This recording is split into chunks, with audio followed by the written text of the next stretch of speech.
Está no ar pela Rede TVTech, em parceria com a TV Câmara em UHF, o programa Caderno Digital.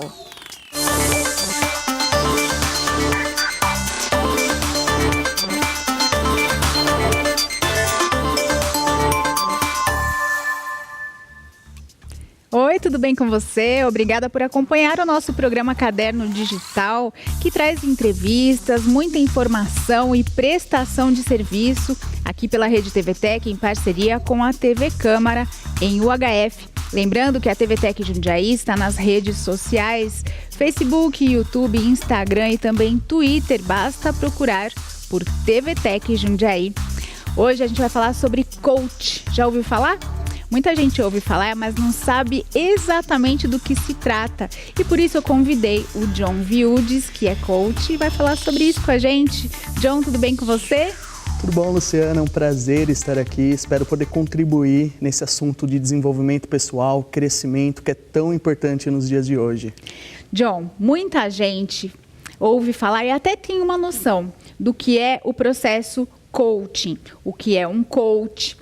E às vezes existe uma certa confusão também, principalmente por parte daqueles que não iniciaram esse processo, né? Não conhecem de perto. Então você pode esclarecer para a gente esses termos coaching, coach e coachee? Claro, vamos lá então. O coaching é um processo, é uma metodologia e o objetivo é ajudar a pessoa, o cliente, no caso coachee, que é como o cliente é chamado nesse processo, a conquistar um objetivo na sua vida. E o coach nada mais é do que o profissional que conduz esse processo. E como uma pessoa se torna coach, habilitada a desenvolver esse processo? Exatamente. Hoje existem inúmeras formações em coaching, mas eu acredito que não há você apenas fazer uma formação, mas é você sempre ter a curiosidade de pesquisar, de estudar mais, fazer formações complementares, PNL, que é Programação Neurolinguística, estudar inteligência emocional. O que um profissional, para ele ser um bom coach, ele precisa entender de gente. E o mais importante, gostar de pessoas. Acho que esse é o principal para que você possa elaborar um bom trabalho como coach. John, eu vou contar para todo mundo que você é jornalista, assim como eu, meu colega de profissão. E há quanto tempo você atua? Você deixou um pouquinho de lado o jornalismo para atuar como coach? Exato. Eu vinha conduzindo as duas profissões ao mesmo tempo e acontece que nós temos projetos, temos propósitos, uma coisa de missão de vida mesmo. E tudo me conduzia a trabalhar com pessoas, a treinar pessoas. E por questão de foco foi onde eu me desliguei um pouco do jornalismo e assumi a dianteira nessa área de desenvolvimento pessoal. Quando eu parei de trabalhar como jornalista até hoje tem uns 7, 8 meses. É um pouco recente, mas eu já vinha trabalhando antes como um plano B, o coaching, e hoje se tornou um plano A. E aí, para você ser um coach, você precisou passar pelo processo de coaching. E aí você teve uma pessoa que te acompanhou. Isso, exatamente. Acho que é importante você passar pelo processo. É como se você tenta vender um produto que você nunca usou. Quando você passa por esse processo, que você entende, que você vê a transformação que ele traz na sua vida. E quando eu passei, eu estava numa fase difícil, uma fase complicada. Eu havia sofrido um acidente, tinha perdido a minha noiva na época, não sabia se eu voltaria a andar, estava numa cadeira de rodas. Então, quando você vê a transformação que esse processo traz, você começa a pensar, e como que eu posso utilizar isso para ajudar as outras pessoas? E foi através do coaching que eu entendi que por mais que eu tivesse passado por um momento difícil, eu não tinha que ficar olhando para trás. E o coaching, ele convida você a olhar para frente, aonde você quer chegar. Porque por mais que você enfrentou uma situação difícil, você sempre pode criar a sua realidade, você sempre pode ter novos objetivos, ter um caminho a seguir. E passando por esse processo, eu consegui entender, trazer isso para a minha vida e hoje eu ajudo as pessoas a passarem por esse mesmo processo. Então, além dos médicos, que com certeza fizeram toda a diferença na sua recuperação, você vê com muita clareza que esse processo todo de coaching também te ajudou a se recuperar. Exatamente. Eu falo que quando eu sofri o acidente, eu tive a sorte de ter amigos incríveis, o apoio dos meus familiares. Eles me levaram todo tipo de ajuda, terapia, aconselhamento espiritual, e aquilo era importante para mim. Só que o que aconteceu? Chegou uma hora que toda vez que eu ia para terapia, eu voltava a falar do acidente, voltava a reviver aquele momento e sofria. Aquilo começou a fazer mal para mim. Começou a me deixar num estado depressivo. Ao invés de ajudar, estava piorando. Foi quando eu estava num dia, num grupo do Facebook, eu compartilhei a minha história e aí uma profissional incrível, a Cris Ribeiro, ela falou sobre coaching para mim. Eu estava com o pé atrás, assim, porque eu falei, não vai me ajudar. A terapia já não está ajudando, a terapia convencional. Mas quando eu fiz o coaching foi um grande divisor de águas para mim, justamente por me tirar do foco no passado e colocar o foco no presente, aonde eu quero chegar. Eu imagino, eu não sei porque eu nunca passei pelo processo de coaching, até tenho vontade de conhecer melhor, mas eu imagino assim que cada pessoa responde de uma maneira diferente a uma situação diferente. Então, alguns podem se dar super bem com uma terapia convencional, outros podem se encontrar numa religião, né, num grupo religioso ou num grupo social. E outras podem, como você, ter esse insight, né, essa mudança dessa maneira que aconteceu no seu caso. Porque eu acho que as opções todas são muito bem-vindas, são alternativas. Exatamente. E ninguém é igual a ninguém, é isso? Exatamente. Eu acho que o principal é a pessoa estar aberta a ser ajudada, a pessoa buscar, seja na terapia, no aconselhamento espiritual, no coaching, é a pessoa se permitir. Eu sempre falo que sem permissão não há uma transformação na sua vida. E muitas pessoas se fecham quando elas passam por uma situação difícil, uma situação que limita elas de alguma maneira. É até natural, né? Exato. E elas acabam não permitindo a ajuda, elas entram numa postura que é uma postura que eu me encontrei durante muito tempo na minha vida, em que elas se colocam como vítimas. E aí elas passam a criticar, elas passam a se defender, a entrar numa postura que ela não consiga ter o protagonismo da sua vida. Então ela acaba não tendo os resultados que ela gostaria.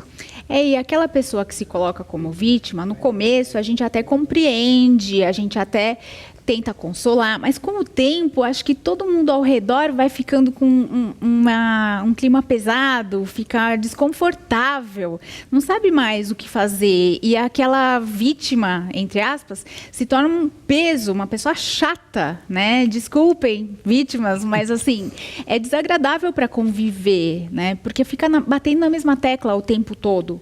E é como você falou, você tem que colocar um objetivo e seguir. E é difícil. Exatamente. Para ajudar nesse processo, é importante a pessoa, primeiro, olhar para a vida dela e entender quais áreas da vida não estão como ela gostaria. É ter essa consciência. E isso é muito difícil. É difícil uma pessoa olhar e, de repente, ela entender que ela não está sendo uma boa mãe, um bom pai, que ela não está sendo um bom profissional. Mas sem essa consciência, a pessoa não vai conseguir mudar. E é assumir a responsabilidade por essa mudança. Você está hoje onde você se colocou, pelas suas ações ou pela falta de ação. E quando você traz isso para você, você percebe que se você caiu no fundo do poço, você é a única pessoa que tem o poder de se levantar. E aí você para de se colocar numa postura de vítima e dá o controle da sua vida para outros fatores ou para outras pessoas. Muitas pessoas falam, eu estou assim por causa da economia, por causa do político tal, por causa da minha esposa, meu casamento não está bom, é o meu marido o problema. As pessoas estão o tempo todo buscando culpados. Quando elas assumem a responsabilidade pela parcela que não está bom, que ela ou agiu ou deixou de agir para chegar nessa situação, ela consegue ter uma ferramenta para que ela consiga resultado, para que ela saia daquele fundo do poço.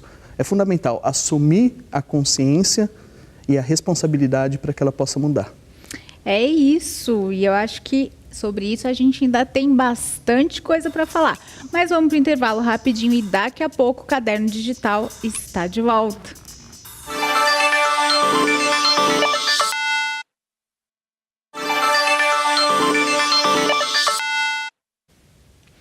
Caderno Digital de volta depois do intervalo. Lembrando que hoje a gente está falando de coaching.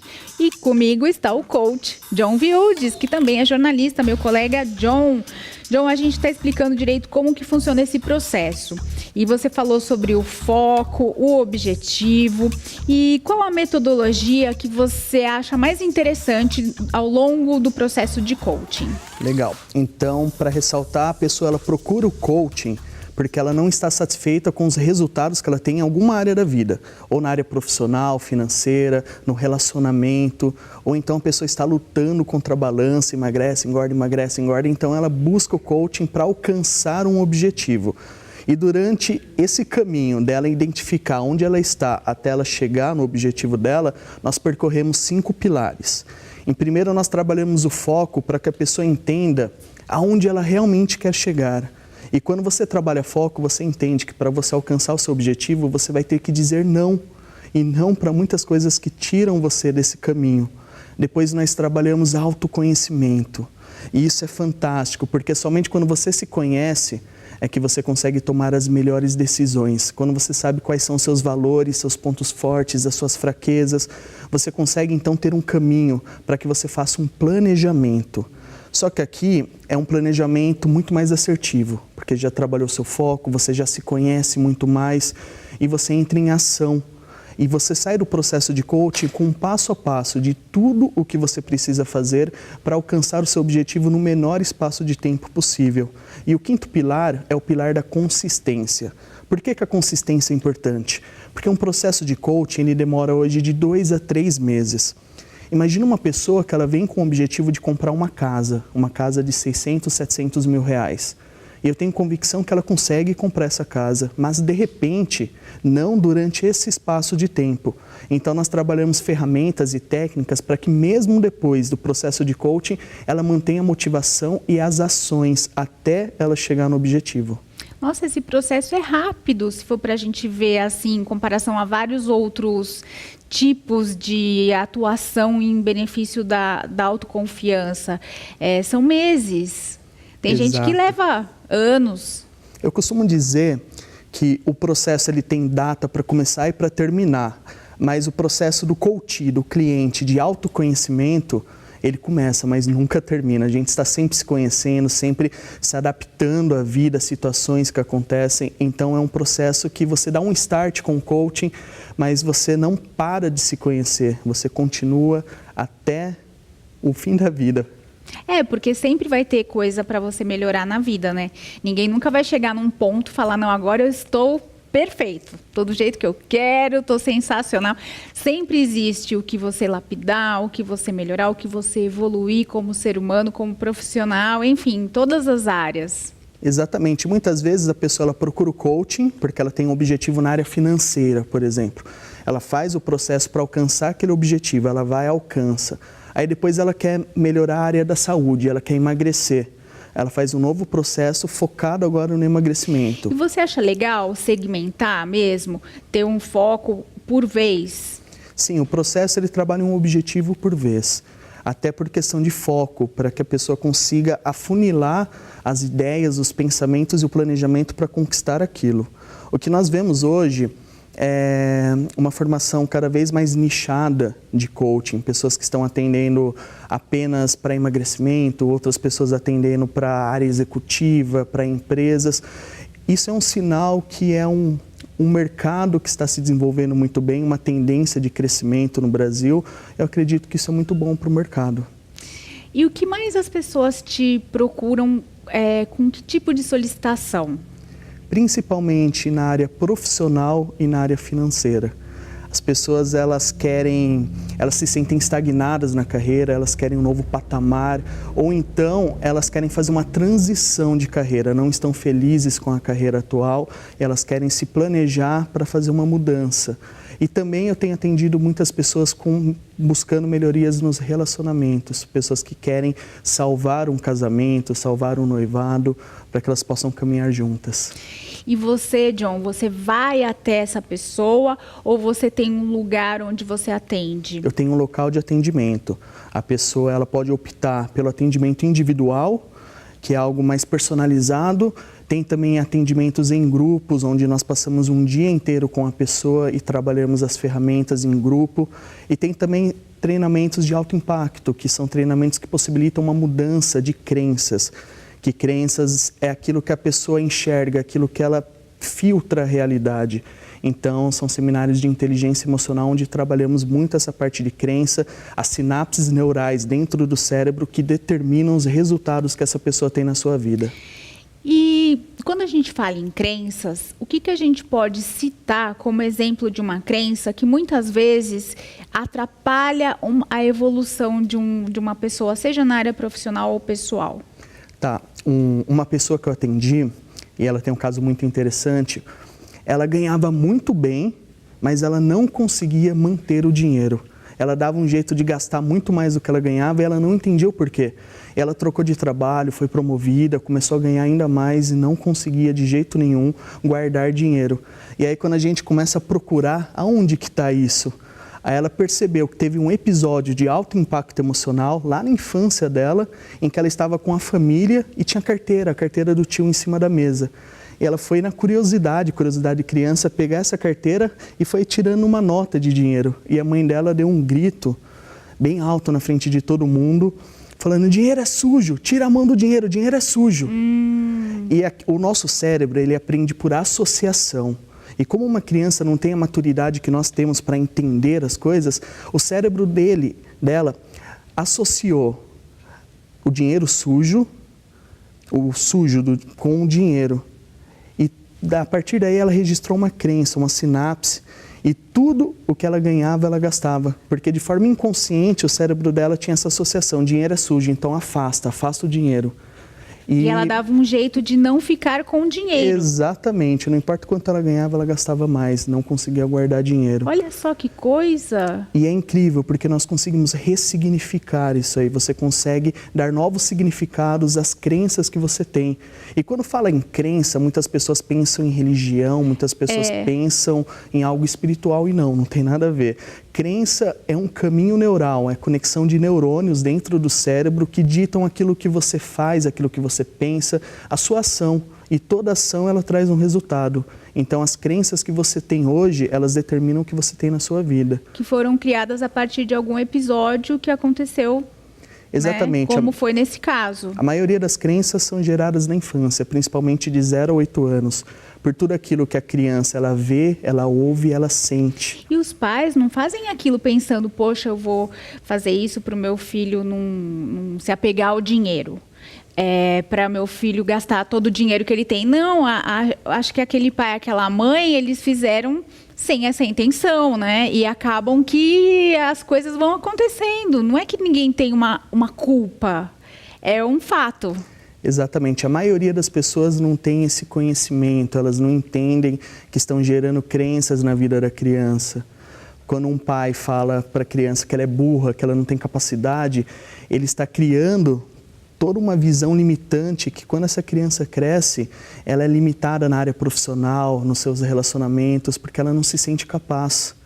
Então, o que falta às pessoas, principalmente se nós levarmos em conta, não somente no Brasil, mas no mundo, é um modelo educacional que foque também na gerência de emoções, para que as pessoas possam aprender a lidar com essas emoções e ter resultados melhores. Desde pequenas, Desde né? pequenas. Porque assim fica mais fácil, você já cresce tendo um controle emocional, uma visão positiva de si próprio, do outro, e aí você não vai precisar trabalhar tudo isso depois, né? Se fosse assim, que era o modelo ideal, na nossa opinião. Exatamente, isso faria toda a diferença.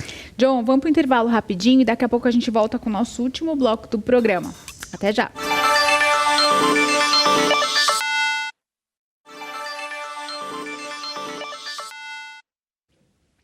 O programa Caderno Digital está de volta. Hoje estamos conversando com o coach John Wildes, que também é jornalista.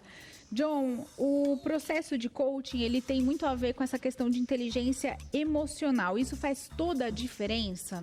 Faz. Eu costumo falar que a inteligência emocional é a cerejinha do bolo.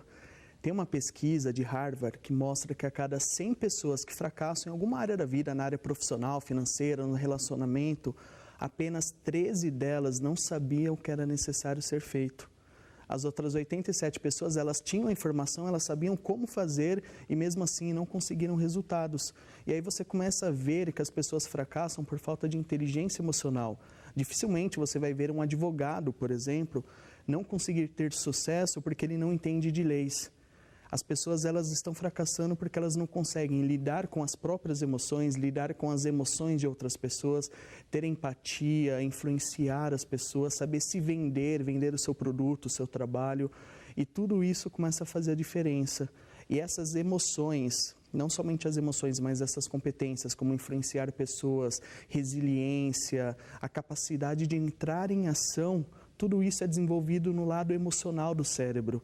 E as pessoas, elas têm o lado racional totalmente desenvolvido. Você vai para a faculdade, você aprende teoria, cognição, toda essa parte muito bem desenvolvida. Só que a gerência das emoções é algo que você não vê num treinamento convencional, num curso convencional.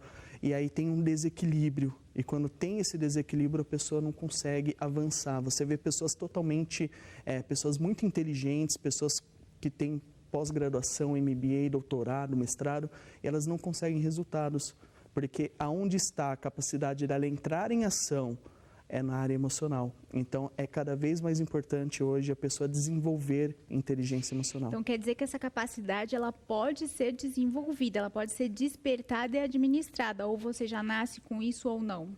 Não, a gente pode desenvolver. Qualquer competência, a gente é passível de desenvolver, desde que você tenha metodologia, que você de fato entre em ação. A liderança é uma capacidade emocional. E aí a pessoa, ela acredita que ela vai desenvolver liderança apenas lendo um livro, ou coloca um monte de pessoas dentro de uma sala de aula e ditam ali como ela vai ser um grande líder.